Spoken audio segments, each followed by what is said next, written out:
आप यकीन मानिए आने वाले 1 महीने में आप ये रिपोर्ट पब्लिश होते पढ़ेंगे कि काबुल पर जो कब्जा किया गया है वो तालिबानियों के भेष में पाकिस्तान से गड़े लश्कर तैयबा के आतंकवादी थे। यहां से ससुराई ट्रक जाने देता है अटारी बॉर्डर बाघा बॉर्डर से, और उधर कह देता है कि जैसे ये घुसेगा कंधार में मार देना, मार देता है सब। तो जो इंसान के पास खोने के लिए कुछ भी नहीं होता है वो इंसान सबसे खतरनाक हो जाता है।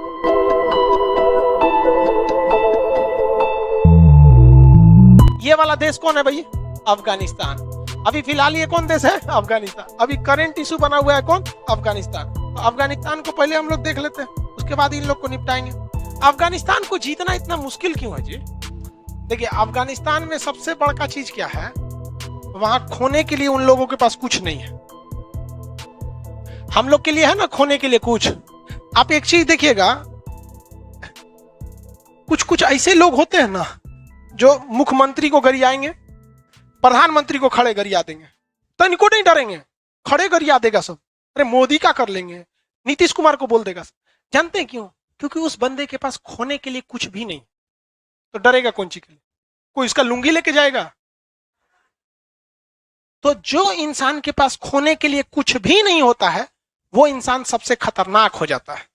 कुछ छू बोल देगा। आज हमसे कोई कहे कि तू मोदी जी को उल्टा सीधा कुछ बोलना, हम कहे ससुर तो नहीं है, हमारा बहुत कुछ है खोने के लिए। हाँ, और जिस दिन हम कंगाल हो जाएंगे, किस चीज का डर? किसको इतना खाली फुर्सत रखा हुआ? यही हाल हो गया है अफगानिस्तान के साथ। आप एक चीज देखिएगा, जो भी मुख्यमंत्री प्रधानमंत्री इन लोग का पावर कम होता है, अरे रातों रात उठवा लेंगे, कुछ ना कर पाएंगे लोग, कुछ ना कर पाएंगे। लेकिन देखेंगे नहीं, आप लोग अपने आंख से देखे होंगे गरियाते उन लोग को देखते हैं, उसका बैकग्राउंड देखिएगा, उसका कुछ ना होगा, अकाउंट में 10-15 हजार रुपया होगा बस, वही उसका जीडीपी है। वही हाल किसके साथ हो गया? अफगानिस्तान के। यहां खोने के लिए कुछ भी नहीं है, और यहां पर धार्मिक चीजें इतनी भयानक है जिसका कोई हद नहीं, जिस वजह से यहां पर इसको एक टैगलाइन मिल गया, ग्रेवयार्ड ऑफ द एम्पायर्स। जैसे भारत को कौन सा टैग मिला? सोने की चिड़िया। भारत को मिला ना सोने की चिड़िया। वैसे पाकिस्तान को भी है आतंकवाद का जड़। हम लोग जैसे, हम लोग के पूर्वज क्या थे? बंदर। हम लोग कैसे इवोल्यूशन से बने हैं लोग ना, चिंपैंजी, बंदर। हम लोग के पूर्वज क्या थे? बंदर। और पाकिस्तानियों के पूर्वज आतंकवादी थे सब। तो उस सब में इवोल्यूशन हुआ। तो ये अलग है। अब ये अफगानिस्तान है। अफगानिस्तान को टैगलाइन मिला है ग्रेवयार्ड ऑफ द एम्पायर। यहां बहुत ज्यादा देर तक कोई साम्राज्य में शासन नहीं कर पाता है। सिकंदर जहां जाता था तुरंत जीत के चला जाता था। सिकंदर एक बार यहां आया था तो 3 साल तक था, जीतिए नहीं पा रहा था। तो इसकी सिकंदर की मम्मी कहीं किधर पकड़ लो तूने, तू हर जगह जीत जाता है, यहाँ का लिए लटका है। तो उसने यहां से 3 जगह से मिट्टी अपने गांव पे भेजा था, और जैसे वहां पे मिट्टी पहुंचा ना, उसके पड़ोस में झगड़ा हो गया। तो कहा कि सोच रहा है मिट्टी की खराबी है, यहाँ किस बिना मतलब के क्या हो जाते हैं, सब झगड़ा हो जाता है। हद देखिए इन लोग की, कि ये लोग मरने के बाद भी इंसान के गुप्तांग काट देते हैं, उसकी आंख निकाल लेते हैं, मतलब एकदम ब्रूटल तरीके से मारते हैं। अब तालिबान जो था वो मेनली जगहों पर कब्जा कर लिया। अफगानिस्तान में जो आपके अभी के जो एग्जाम के प्रोस्पेक्टिव से जगह क्वेश्चन रहेंगे वो क्या रहेंगे? देखिए अफगानिस्तान का ये वाला भाग क्या है? हिंदुकुश पर्वत। कौन सा भाग है? हिंदुकुश पर्वत। अब पर्वतों में ना आपका मिसाइल काम करने वाला है, ना हेलीकॉप्टर काम करेगा, ना कुछ। पहाड़ में कैसे लड़ाई कीजिएगा? तो एक ये इन लोग के लिए प्लस पॉइंट हो जाता है। ये कौन सा पर्वत है? हिंदुकुश पर्वत। कौन सा पर्वत? हिंदुकुश पर्वत। पहले के लोग जो ईरान वाले थे या इस साइड के थे, जब वो भारत आते थे, तो आप बताइए, भारत तो 1947 से पहले यहीं से शुरू हो जाता था। तो भारत आने के लिए लोगों को कौन सा पर्वत पार करना था? कौन सा पर्वत? हिंदुकुश पर्वत। इसी वजह से जितने लोग इस पर्वत को पार करके इधर आए, उन लोगों को क्या कहा? उन लोगों ने यहाँ के रहने वाले लोगों को क्या कह दिया? हिंदू। क्या कह दिया? हिंदू कह दिया। क्या कहा? हिंदू।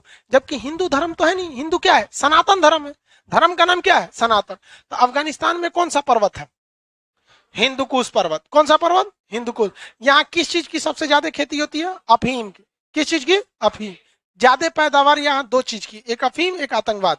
ये 2 चीज का यहाँ बहुत ज्यादा प्रोडक्शन लाइन है यहाँ पर। तो ये पर्वत बोलिए तो हिंदुकुश। अफगानिस्तान की जो सीमा है वो ईरान से लगती है। किससे लगती है? ईरान।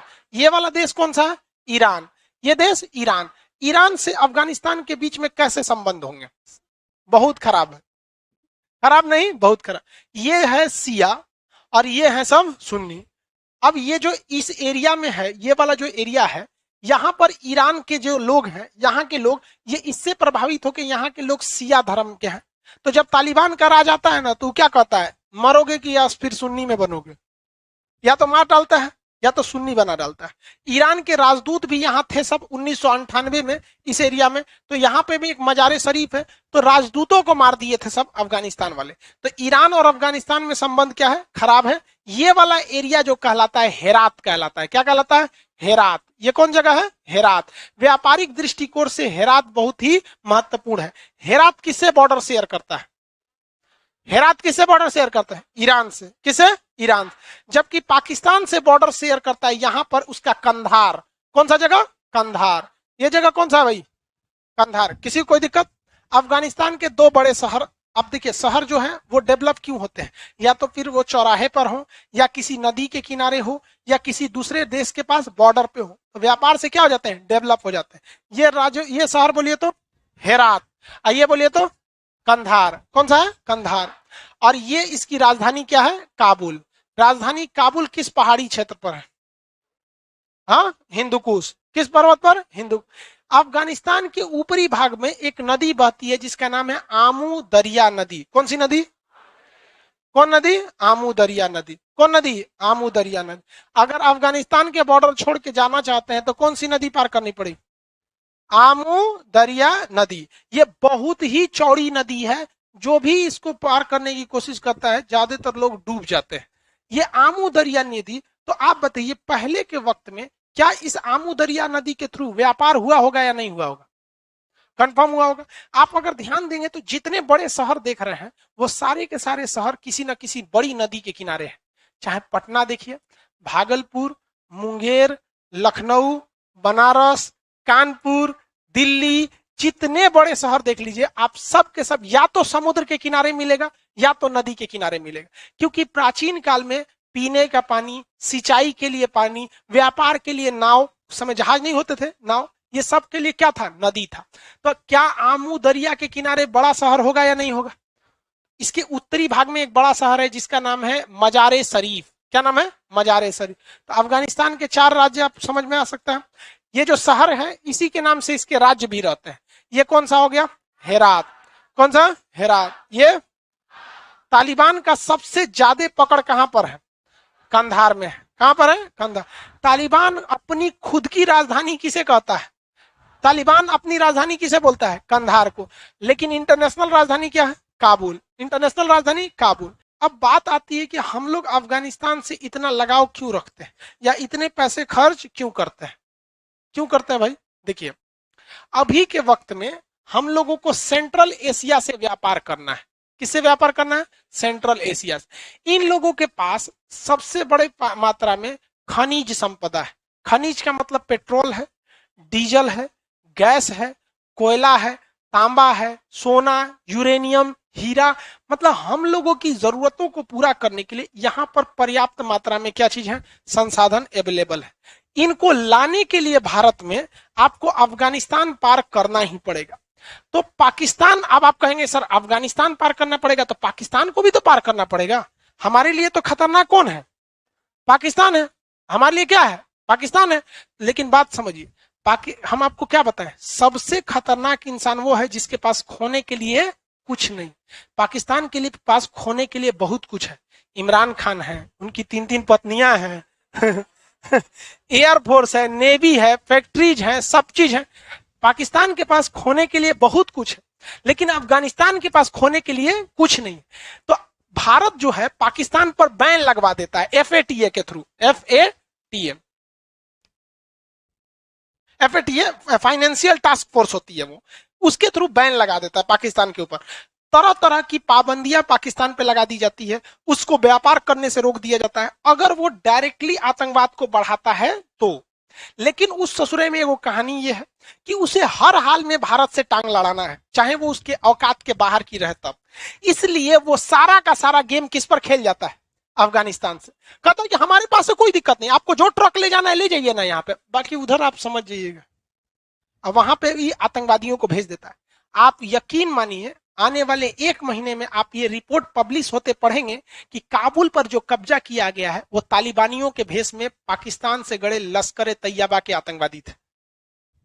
ये वास्तविकता है।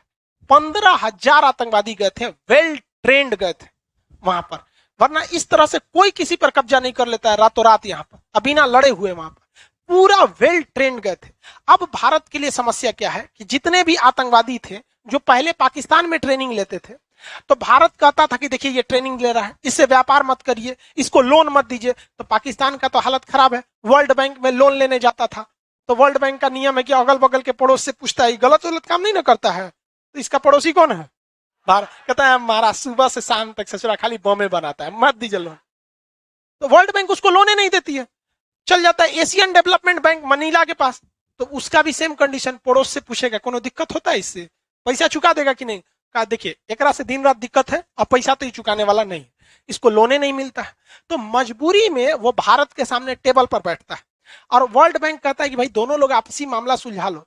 तो भारत कहता है कि आप जब तक आतंकवाद को प्रयोग अपनी भूमि से होने देंगे, हम आपको कभी भी ये मतलब आपका साथ नहीं देंगे। ये गया, भारत के पास SU-30 लड़ाकू जहाज है, तो ये रूस के पास चल गया, हमको SU-35 दे दीजिए, SU-35 दे दीजिए। रूस ने कहा कि जब तक आपका भारत से संबंध मधुर नहीं होंगे हम ये नहीं देंगे। यहां भारत बहुत बड़ा बेवकूफी कर रहा है। पाकिस्तान अपने सारे आतंकवादियों को कहां शिफ्ट कर रहा है? अफगानिस्तान। जितने भी टेरर लॉन्च पॉइंट थे सब कहां शिफ्ट कर देगा? अफगानिस्तान। वो उतना ही खतरा अफगानिस्तान से भी पहुंचाएंगे भारत को जितना वो पाकिस्तान से पहुंचा रहे थे, इसमें तो कोई दो राय नहीं है। और इसमें सीधे क्लीन चिट में बच जाएगा कौन? पाकिस्तान। हमारे यहां कहां हो रहा है? वो कहां से आ रहा है? अफगानिस्तान से। यहां से ससुराई ट्रक जाने देता है अटारी बॉर्डर, बाघा बॉर्डर से, और उधर कह देता है कि जैसे ये घुसेगा कंधार में मार देना, मार देता है सब। तो हमारे लिए हामिद करजई या अशरफ गनी कितना जरूरी थे अब समझ में आया। वो सारा हमला कौन कराता था? पाकिस्तान। किसके थ्रू? अफगानिस्तान के थ्रू। और हमको सेंट्रल एशिया से ये चाहिए ही चाहिए। चीन से आ नहीं सकता है, यहां से चीन आने नहीं देता है क्योंकि उसको पता है कि सस्ता पड़ जाएगा, आने नहीं देगा। यहां से अभी कोई डायरेक्ट रास्ता है नहीं, अभी बनाना पड़ेगा उस हिसाब से, क्योंकि ये पूरा रेगिस्तान एरिया है, रेगिस्तान में बनाने में बहुत समस्या आता है। तो अब बताइए तालिबान के आ जाने से हमको घाटा लगा या पाकिस्तान को? हम लोग को घाटा लगे। अब इसमें हम लोग यहां फंस जाएंगे क्योंकि रूस ने कहा है कि जब तक आप अपनी जमीन का प्रयोग आतंकवाद के लिए होने देंगे हम आपको ये हथियार नहीं देंगे। समझ में आगे कि नहीं आगे? किसी को कोई दिक्कत? अब बात समझिए ध्यान से। पाकिस्तान क्या करना चाहेगा? आने वाले 1 से 2 साल में रिपोर्ट लगा देगा कि मेरे किसी भी जमीन का प्रयोग आतंकवाद के लिए नहीं हो रहा है। सारा का सारा कहां से होगा?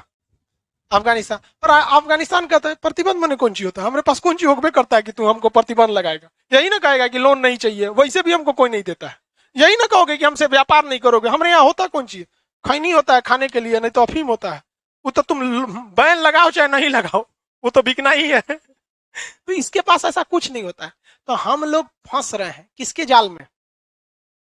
हाँ, आपको क्या लगता है हम हल्ला किए बिना मानेंगे? हाँ, जब तक 1 साल में वो को क्लीन चिट मिलते मिलते हम यूट्यूब पे हल्ला करके महका देंगे इस चीज को। हम छोड़ने वाले हैं जी। अरे भाई साहब, शिक्षक वह व्यक्ति होता है जिसके गोद में निर्माण और विनाश दोनों पलता है। तो हम अगर निर्माण जानते हैं तो हम विनाश भी जानते हैं। तुम प्यार से करते चलो, तुम्हारी सारी मेहनत पहले बर्बाद हो जाने दो, उसके बाद ऐसा हल्ला मचाएंगे ना। तो ऐसी। और भारत सरकार इधर सीधा कहता है कि भाई आप अगर पाकिस्तान को हमसे एडवांस जहाज देंगे तो हम खरीदेंगे नहीं। दूसरा, पाकिस्तान की इतनी औकात कहां जो भारत इतना हथियार खरीद सके। तो उसको भी ये दिखेगा कि मतलब भारत क्या करना चाहता है। भारत हमारे लिए बड़ा मार्केट है, बट अफगानिस्तान हमारे लिए क्यों जरूरी है? समझ में आ गया कि नहीं आ गया? क्या अब हम अफगानिस्तान के थ्रू व्यापार कर सकते हैं? क्या वो अफगानिस्तान के लोग रोकते हैं? कौन रोकता है? क्या वो तालिबानी आतंकवादी रोकते हैं? नहीं। तालिबानी भेष में क्या होता है? अब यहां कोई गमछा लगा के आ जाए तो बिहारी है ना कहलाएगा जी। तो क्या दिक्कत पड़ता है? पाकिस्तानी, अफगानी, इंडिया के शकल सूरत कल्चर में ज्यादा का अंतर नहीं है। अमूमन तो अगर इतिहास उठा के देखें हम तीनों तो एक ही थे। तो कहीं ना कहीं अफगान के लोग भी हिंदी बोल लेते हैं, टूटी फूटी हिंदी बोल लेते हैं। उस तरह से तो हमारे भी बंगाल के लोग बहुत अच्छा हिंदी नहीं बोलते हैं, उन लोग की भी थोड़ी थोड़ी लड़खड़ा ही हिंदी रहती है। तो हम लोग इसमें हो जाता है। अच्छा ये बताइए, क्या अफगानिस्तान का कोई सोल्यूशन निकलेगा? हाँ, अभी पीछे अगले 10 साल तक नहीं दिख रहा है, अगले 10 साल तक नहीं दिख रहा है। हाँ, कुछ कुछ ऐसी चीजें हैं जो मतलब बहुत ही सॉलिड है। अगर भारत उसको कर देता है तो पाकिस्तान की मजबूरी हो जाएगी, वो अफगानिस्तान के लोगों को कहेगा अच्छा जाने दो यार, नहीं तो हम फंस जाएंगे। लेकिन अभी वो समय सही नहीं है, और अभी हमारे बोलने का मतलब है कि थोड़ा पहले ही उस ससुरा को पता चल जाएगा, इसलिए अभी बोलना उचित नहीं है कि नहीं? तो कहीं कहीं इंसान की जिम्मेदारी बन जाती है। तो जब आप भी आइएगा ना, जब आपको लोग जानने लगेंगे तो आपको कुछ जिम्मेदारी बनती है। अभी वो बताना ठीक नहीं है, नहीं तो क्या करेगा, भाग जाएगा। हम SU-30 वाला अभी बता रहे हैं कि नहीं, धीरे धीरे हम जान रहे हैं कि धीरे धीरे भारत के लोगों को पता चले चले चले तो महक जाए पूरा भारत। सोचा तू SU-35 खरीद के लाएगा यहाँ पे, गारंटी इनके अरमान पे पानी न फेरवा दिए तब कहियो यहाँ पर। यही है सब पाकिस्तानिया जो कहता था सब कि अमित सिंह है। हाँ, हम भूल जाएंगे? हम बोलते नहीं तो इसका मतलब ये नहीं कि हम बोल नहीं सकते। बात यह है कि बोलना चाहते नहीं है, क्योंकि हम लोग कभी भी बदला नहीं लेना चाहते, हम बदलाव लाना चाहते हैं, और आएगा एक दिन ये बदलाव जरूर।